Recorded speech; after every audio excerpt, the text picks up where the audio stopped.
Hello दोस्तों, राम राम और सबको निम्न प्रणाम। कैसे हो आप? उम्मीद करता हूँ सब तकड़े होंगे, खैरियत से होंगे। ये है बाटा, इसमें मैं चाय पी रहा हूँ। कॉफ़ी बनाई है वैसे।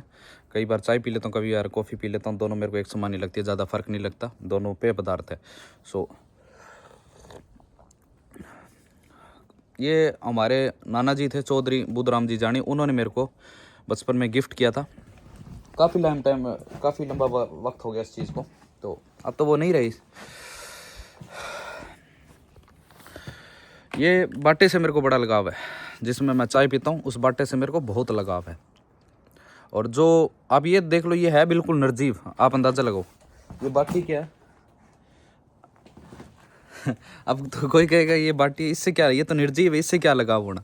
ये क्या है कि मेरी आस्था जुड़ी हुई है, समझ गए। अब आस्था होती है ना, वो ये नहीं देखती कि क्या निर्जीव है क्या सजीव है, समझ गए।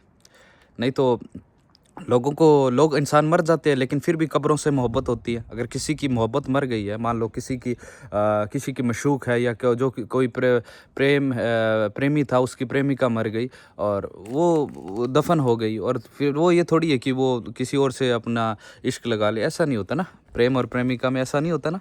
तो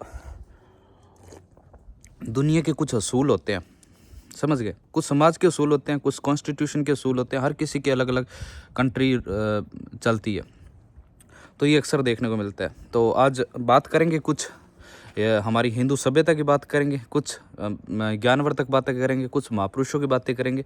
ज़्यादा नहीं, सिर्फ 10-15 मिनट में अपनी बात पूरी करूँगा। क्योंकि जख्म लगा सीने के अंदर, जब सीने के अंदर जख्म लगते हैं ना, तभी जाके हर्फ निकलते हैं, अल्फाज निकलते हैं। तो साथ में कॉफ़ी पियेंगे। और अदरवाइज़ आप मेरे साथ होते तो मैं 5-10 आदमी बैठे होते ना, तो इस टॉपिक पे अपने बात करते, क्या ये सही है या नहीं है। तो खैर, अभी काम की बात है, बड़ी इंटरेस्टिंग बात है।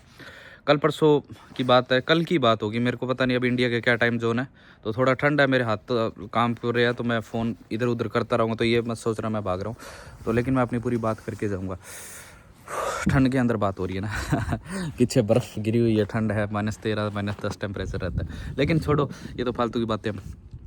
कल परसों की बात है, मैं सोशल मीडिया के ऊपर मतलब स्क्रॉल कर रहा था अपने फेसबुक। तो एक भारतीय न्याय व्यवस्था के पूर्व न्यायाधीश भी रहे होंगे, तो मुझे इतना नॉलेज नहीं है, इतना मैं, क्योंकि मैं 8 पढ़ा हुआ इंसान हूँ, ज़्यादा इतना पढ़ा लिखा इंसान नहीं हूँ। तो वो उन्होंने कई बार उनके वो देखे हुए हैं मैंने, वो अक्सर है ना, मतलब लोगों के सेंटिमेंट्स हर्ट हो तो ऐसी कमेंट लिखते हैं, ऐसा फेसबुक के ऊपर अपनी पोस्टर डालते हैं। ये मेरे को गहरा आघात किया इस पोस्ट ने। वो लिखते हैं कि बीफ खाना मेरा व्यक्तिगत इशू है। बहुत सी दुनिया में, अरब कंट्रियों में, ऑस्ट्रेलिया में, यूएसए, कनाडा, यूरोप के कई देशों में गाय को खाया जाता है, उनका ऐसा मानना है। लेकिन सुनिए, खाया जाता है, लेकिन वो उन देशों में खाया जाता है। वो आप सभ्यता को समझिए ना सर। हिंदू सभ्यता है, हिंदू सभ्यता एक शूरवीरों की सभ्यता है, समझ गए, बलशाली लोगों की सभ्यता है। ये शाकाहारियों की सभ्यता है, ये कबीलाइयों की सभ्यता है, ये जो जंगल और ज़मीन में रहने वाली सभ्यता है। ये शहरी तो चलो कल परसों बसे, 30 साल पहले ही बसे ना ये, समझ गए। दिल्ली पहले क्या था? गाँव था।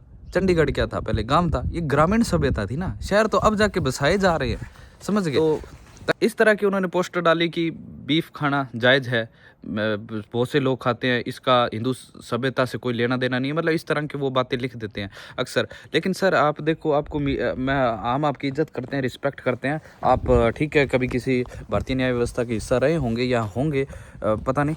लेकिन आप गौर कीजिएगा, क्योंकि आपको लोग फॉलो करते हैं, आप इन्फ्लुएंसर, आप न्यूज़ पत्रिका में छपते हैं, आप सोशल मीडिया पे पढ़े जाते हैं, आप किसी यूट्यूब पे आते हैं, आपको दुनिया टीवी पर देखती है, स्क्रीन पर देखती है। ये आज का ज़माना स्क्रीन का ज़माना है, इन्फ्लुएंसर का ज़माना है। कोई इन्फ्लुएंस एक बंदा नहीं, मिलियंस बंदे आपको देखते हैं, आपको पढ़ते हैं, लिखते हैं। तो आपका इसका मतलब मान सम्मान तो कहीं तो रिस्पेक्ट है ना। और आप भी ऐसी बातें करते हो कि सर बीफ खाना जायज़ है। नहीं सर, देखो, हमारी धरती जाम्बू जी की धरती है, हमारी धरती संत धन्ना की धरती है, संत पीपा की धरती है, गुरु नानक देव की धरती है, और ये धरती गौ रक्षकों की धरती रही है। आप मानिए, लोधी सिकंदर जब दिल्ली की सल्तनत पर बैठे थे, जाम्बू जी की विचारधारा से प्रभावित होकर, मुस्लिम राजा थे, जाम्बू जी की विचार लोधी वंश के सबसे बड़े राजाओं में गिनती होती थी उनकी। बादशाह थे, हुकूमत में थे, और उन्होंने जाम्बू जी की विचारधारा से प्रेरित होकर गऊ कत्ल बंद करवाए थे। और उनके शिष्य थे, बने थे, जाम्बू जी के चेले भी बने थे, हसम कासम लोग उनके शिष्य बने थे। इवन सिकंदर लोदी भी जाम्बू जी का कट्टर शिष्य रहा था, उनका फ्लोवर था। और उन्होंने 29 नियम की विचारधारा का पालन किया। ये दिल्ली के हुकूमत के बड़े बड़े राजाएं हुए थे, मुगल काल में भी आए थे, जिन्होंने गऊ कत्ल बंद करवाए हैं। ऐसा एक बात नहीं है। तो बहुत से उदाहरण हरियाणा के अंदर मैंने हरफूल झुलानी, आई थिंक, मुझे नाम अच्छे से याद नहीं आ रहा, हरफूल झुलानी जैसे लोगों ने अंग्रेज़ों से भिड़ गए थे, मर गए थे, कट गए थे गऊओं को बचाने के लिए। वीर तेजा जी है हमारे राजस्थान में। आप जानते क्या हो सर, हमारे राजस्थान के अंदर बड़े बड़े सूरमे हुए हैं। वीर तेजा जी का नाम आता है गऊओं को बचाने के लिए, गौ रक्षकों के लिए। तो हमने तो कुर्बानियाँ दी है। हम अब कहते हो कि उन्होंने वो लिखा कि हिरण क्यों नहीं पूजा जाता है। अरे बात पूजने की नहीं होती। अब हम तो जानवरों को बचाने के लिए एक तरफ कुर्बानी देते हैं। आज मान के चलो, आपको मालूम होगा, आप तो हिंदुस्तान की व्यवस्था, न्याय व्यवस्था के हिस्सा हो, तो आपने तो पढ़ा होगा कि एक ट्राइब्स है, बिश्नोई ट्राइब्स, जो ज़्यादातर उसके अंदर, जो पंथ के अंदर ज़्यादातर लोग हैं वो जाट हैं। और वो जाट लोग हैं सब ज़्यादातर जो जानवरों को बचाते हैं। राजस्थान के पश्चिमी हिस्से के अंदर जानवरों को बचाने के लिए कर्मा गोरा ने बलिदान दिया, बुचो जी एचरा ने दिया, निहाल चंद जी धारनिया ने दिया। 363 लोगों ने तो जानवरों दरख्तों को बचाने के लिए कुर्बानियाँ दी है। सभी लोगों के सेंटिमेंट्स जुड़े हुए हैं ना। पीड़ा यहाँ होती है सर, जब आप पोस्ट ऐसी डालते हो ना, तो ये कानूनी गैर कानूनी वाली बातें नहीं, इन दोनों बातों को अलग हटा दो ना। फिर सबसे ऊपर होती है इंसानियत, समझ गए। भावनाएं होती है सर, आपको पढ़ते हैं लोग। अब आज मान लो कोई बंदा कोई लॉ की तैयारी कर रहा है, वो अगर आपको इंस्पिरेशन मान के चल रहा है, तो भाई वो तो गलत फहमी में जी रहा है ना, है? हमारी तो, अब मैं बात करूँ, ये जो बाटा है, ये निर्जीव वस्तु है, निर्जीव वस्तु है ना, इसमें हम चाय पी रहे हैं। हमारे नाना जी तो आज मान लो 10 साल पहले ही वो उन स्वर्ग सिधार गए थे, गुजर गए थे। लेकिन वो हमें जाते जाते ये गिफ्ट दे गए थे। लेकिन क्या वो है? वो नहीं है। वो तो जा चुके हैं, वो तो पंचतत्व में विलीन हो चुके हैं। लेकिन उनके द्वारा दिया गया हमें गिफ्ट था, उपहार था, वो अभी तक हमारी उनकी भावनाएं जुड़ी हुई है। अगर आज वो मेरे जो बाटा है, चाय का बाटा, अगर उसको कोई हानि पहुंचाए, ठेस पहुंचाएगा, कोई उसकी बेइज्जती भी करेगा, क्या लगता है वो मेरे लिए सहनीय होगी? बिल्कुल नहीं होगी ना। असहनीय पीड़ा होगी ना। तो आप इस तरह की पोस्ट डालते हो, हमारी तो भावनाएं जुड़ी हुई है। आप लोधी सिकंदर आया था हमारे राजस्थान में, तो उनकी वार्तालाप हुई थी, उनकी भेंट हुई थी हमारे गुरजम्बेश्वर जी से। समराथल हमारा एक विलेज है, समराथल धोरा, सैंड ड्यून्स है, बहुत बड़ा ऊंचा। तो पवित्र धरती हमारे लिए, हमारी आस्था जुड़ी हुई है वहाँ पर। तो तब उनकी वार्तालाप हुई थी, तब वाणी के अंदर उनका जिक्र आता है कि सुन रे काजी, सुन रे मुल्ला, सुन रे बकर कसाई, किणरी थरपी छाली रोसै, किणरी गाडर गाई, सूड़ चुभीजै करक दुहेली, हे जायो तो जीव न गाई, ते तुर्की छुरकी बिस्ती दायबो, खाएबा खाजे ए खाजू, चर फिर आवे सहज दुहावे, जिसका सिर हल्लाली तिसके गले कर दे क्यों सारो, ते पढ़ सुन रैया खाली है। हमारे तो बाणी, ये इसका मतलब आगे बताऊंगा, मीनिंग बताऊंगा। तो अपने एक जगह और जिक्र आता है हमारे कि काई लियो दूधू दहियों, काई लियो हाडू मासू, काई लियो रक्तू रयू, है? किससे आपने हार्ड मांस लिया, किससे आपने दूध दही घी मेवा आदि इतने मिष्ठान बने हैं, वो किससे लिए? वो सारे पदार्थ तो गऊ से आए ना। जो जो जो इंडस्ट्री है, आप उसी को ख़त्म करने में लगे हो। आज हिंदुस्तान में वो चलो कोई पार्टी होगी, मुझे नहीं पता, कोई खुद को कोई पार्टी, चाहे वो कोई भी पार्टी नाम लेंगे तो किसी की भावनाएं आहत हो जाएगी, बिना नाम लिए समझ गए होंगे। तो मतलब 2.5-3 हज़ार करोड़ की अगर वो उनसे चंदा ले रही है, बीफ कंपनियों से चल रही है, उनसे चंदा ले रही है, तो अच्छी बात थोड़ी है। दुनिया के अंदर हमारा नाम आ रहा है कि हाँ, बीफ हिंदुस्तान से इतना बीफ आता है, कनाडा में आता है, कहीं भी आता है, अरब कंट्री में आता है, वर्ल्ड की पहली लिस्ट के अंदर हमारा पहला नाम आता है या दूसरा आता है, तो अच्छी बात है थोड़ी है यार। एक तरफ तो कबीलाई लोग जानवरों को बचाने के लिए कुर्बानी दे रहे हैं, और दूसरी तरफ उन्हीं के जानवर मार मार के बाहर भेजे जा रहे हैं। कैसी व्यवस्था है ना। तो व्यवस्था, अगर सामाजिक व्यवस्था बनी है तो सामाजिक व्यवस्था के अनुसार चलिए ना। ठीक है, कहीं साउथ इंडिया में ये चलता होगा, लेकिन नॉर्थ इंडिया में नहीं चलता सर। नॉर्थ इंडिया में नहीं चलता, क्योंकि हमारे ये धरती है जो हमारी हिंदुस्तान की धरती है ना सर। हिंदू सभ्यता हमारी एक सभ्यता है। हिंदू को आप धर्म से मत देखिए, हिंदू हमारी एक सभ्यता है, समझ गए। इस सभ्यता के अंदर ये प्रभु श्री राम की धरती है, ये बाल गोपाल श्री कृष्ण की धरती है, ये कन्नड़ की धरती है, ये युधिष्ठिर की धरती है, ये राजा हरिश्चंद्र की धरती है, ये गोपी चंद्र और भर्तरी की धरती है, ये गुरु जाम्बोजी की धरती है, ये महाराजा सूरजमल की धरती है। हैं? किस किस की बताए? ये उनकी धरती यार। उन्होंने प्रोटेक्शन के लिए धरती को, हमारी लैंड्स को बचाने के लिए उन्होंने कुर्बानियाँ दी है, और हमारे वो हिल रहे गए। अगर आज उनके साथ कोई बेइज्जती करे तो हमारे तो यहाँ लगती है सर, सीने में लगती है ये चीज़ें। हमें पीड़ा होती है। तो अब तो चलो, अब तो लोकतंत्र आ गया, ठीक है, लोकतंत्र है तो लोकतंत्र की बात नहीं होती। अब कोई कहते लोकतंत्र है तो मैं जो कुछ चाहे वो बोल दूँ, जो कुछ चाहे मैं वो लिख दूँ, ऐसा नहीं होता। ये क्या होती है कि ये आपको ये शो करती है कि ये कहाँ है, समझ गए, कहाँ है ये। तो मेरे को तो क्या है, वैसे अब कोई कहते कि ये फेमस होने के लिए ये चीज़ें करते, फेमस होने वाली बातें नहीं है सर। जुबान किसी को तो खोलनी पड़ेगी ना। हम तो रेवोल्यूशनिस्ट रहे हैं, हमारे तो पूर्वज पहले बागी रहे हैं व्यवस्था के। अगर कोई चीज़ें गलत हुई है उन्होंने तो उसका जवाब दिया है। तो अब समझने समझाने का तो आज का टाइम है नहीं। आज का समय तो है कि लोगों को अपनी सभ्यता के बारे में जागृत करने का।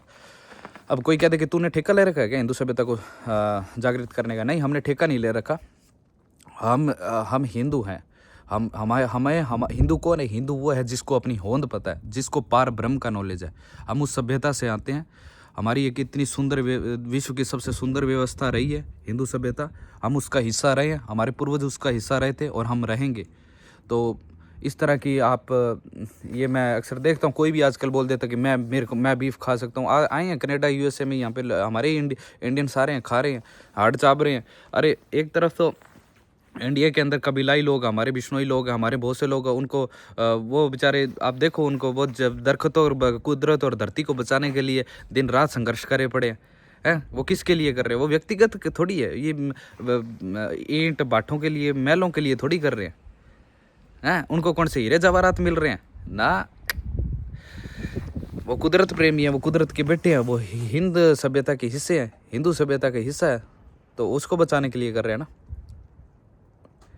तो अब मैं नाम लेता तो वो कह देता कि यार ये कोई मानहानि होगी, फलाना होगी, ढिमका होगी, क्योंकि आर के कभी किसी नाम नहीं लेता। बस ऐसा है कि अपनी बात रखने का तरीका होता है हर किसी का, क्योंकि इतना नहीं होता कि वाद विवाद में पड़े।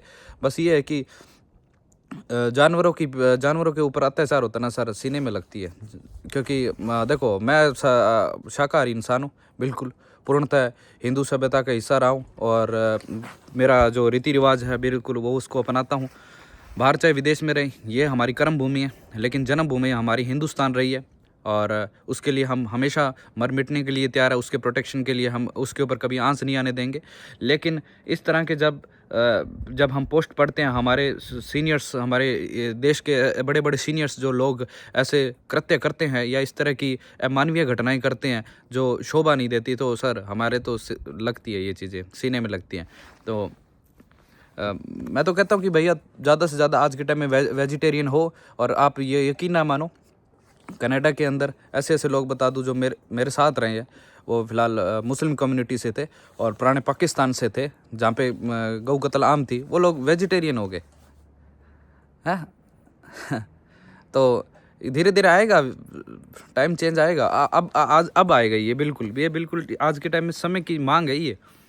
ये चीज़ें समय की मांग है कि जानवरों पर अत्याचार बिल्कुल बंद किया जाए। ज़रूरी नहीं कि आप चाहे वो शहरी हो चाहे ग्रामीण हो, तो ये चीज़ें समझनी होगी कि भाई उनमें जान होती है, वो इस धरती के कुदरत का हिस्सा है।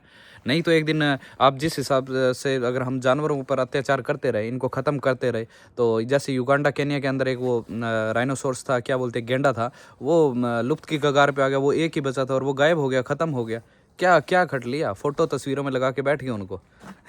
ये तो शुक्र करो, धरती के ऊपर अभी तक बिश्नोई कम्युनिटी है, अभी तक जाटों का कबीला है, जाट अभी तक अपने अस्तित्व के अंदर है। तो वो अभी तक जानवरों को बचाने के लिए दिन रात लगे हुए हैं, वो कर रहे हैं।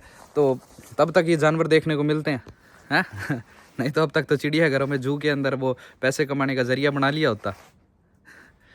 तो गाय हमारी माता तो पता नहीं, लेकिन गाय अगर वो जैसा पोस्ट में लिखा होता है कि मैं तो उसको ऐसा ही मानता हूँ जैसे कि दूसरे जानवर होते हैं। हाँ, हो सकता है जानवर है, उसके 4 पैर होते हैं, उसकी एक पूंछ होती है, उसके 2 सींग होते हैं, उसके 4 थन होते हैं, वो दूध देती है। पर अगर वो दे रही है, वो देखो यार, हमारे तो आप कैसी मतलब कैसी कैसी बातें कर देते हैं, अजीब लगता है ना। बड़े हमारे सीनियर्स उनको वो मानते कि नेशन इनके अंदर नेशनहुड है। क्या होता है कि गाय है सर, वो गाय जानवर नहीं है। जानवर है नो डाउट, हम ये नहीं कहते जानवर नहीं है, पर शेर एक वाइल्ड एनिमल्स होते हैं ना। आप वाइल्ड एनिमल्स की कैटेगरी में कहाँ उनको जोड़ रहे हो? वो डोमेस्टिक एनिमल्स है। हमारी तो दूध दही घी मेवा, हमारे तो वार त्योहार उसके बिना तो अधूरे है। हमारे तो जो घर बने हैं ना, हमारे जो घरों के अंदर जो चूल्हा होता है, चूल्हा जिसपे हमें रोटी बनाते हैं, उसको हम थूना बोलते हैं। उसके ऊपर जो लिंपाई की जाती है वो गोबर से करी जाती है, ठीक है। जो घरों के ऊपर जो लिंपाई करते हैं, हमारे तो जो कच्चे घर बने तो वो गाय के गोबर से बने हुए हैं। हम तो उस व्यवस्था से आते हैं। और ये चीज़ें आज की नहीं है, ये 5000 साल पहले हमारे सिंधु सभ्यता, जिसको हिंदू सभ्यता कहते थे, उसमें भी थी। क्योंकि हम तो जल जंगल और ज़मीन से जुड़े हुए लोग हैं ना। तो गाय तो हमारा एक घर परिवार का हिस्सा है। डेयरीकरण ने, चलो आज गाय के डेयरीकरण हुआ है, जब से ये डेयरी इंडस्ट्री आई है, डेयरी इंडस्ट्री ने गाय की बेइज्जती भी की है, वो उसकी खामियां रही है। तो आप इतने बड़े ओहदे पे हो, आप इसको सुधारने का प्रयास करो। आप भी तो इस मुल्क का हिस्सा हो ना। तो अब क्या क्या बातें बताएं आपको। तो गायों के लिए कुर्बानी हुई है सर। आप राजस्थान की हिस्ट्री पढ़िए, हरियाणा की हिस्ट्री पढ़िए। अंग्रेजी हुकूमत ने भी पूरा जोर मारा था और गाय के लिए तो क्रांति हुई थी। गाय के तो वो चर्बी वाला बीफ था, मंगल पांडे ने 1857 में रेवोल्यूशन की थी। पता ही होगा, ये वो एक चिंगारी थी, वो बीफ से तो शुरू हुई थी। और आज उसी मुल्क के देश लोग आज़ाद हो के ये बातें बोल रहे हैं कि हम तो बीफ खाते हैं, फलाना खाते हैं, ढिमका खाते हैं। ये चीज़ें व्यवस्था के अंदर, आज के अंदर, हमारे समाज के अंदर कुरीतियाँ फैलाई जा रही है। ऐसी कोई कुरीति कभी हिंदू सभ्यता का हिस्सा नहीं रही। ठीक है, खुद को कुछ लोग हिंदू का चोला पहनकर हमारी सभ्यता को बदनाम करने का कोशिश कर रहे हैं, जो कि ये बर्दाश्त के काबिल नहीं है। और बाकी सभी को राम राम और न्यून प्रणाम। जय माँ भारती।